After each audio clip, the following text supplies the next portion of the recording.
ఇదే మన farm house. అమ్మ నాన్న గిఫ్ట్గా ఇచ్చారు. వాళ్ళే లేకుండా పోయారు. అందుకే దీని అమ్మేసి కొత్త ఫ్లాట్ కొందాం అనుకుంటున్నాను. పద. రండి సార్, రండి రండి.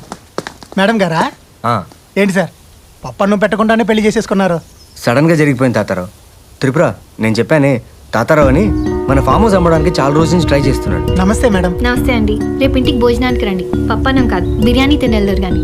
అలాగే మేడం. త్రిపుర, నువ్వు వెళ్ళి ఫామ్ హౌస్ చూస్తుండు. అలాగే. నేను తాతారావుతో మాట్లాడేసి వస్తాను. రా తాతారావు.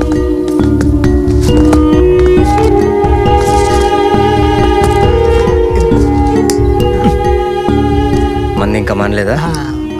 పగళ్ళు మానేశాను సార్. మరి రాత్రి? మానేస్తాను సార్.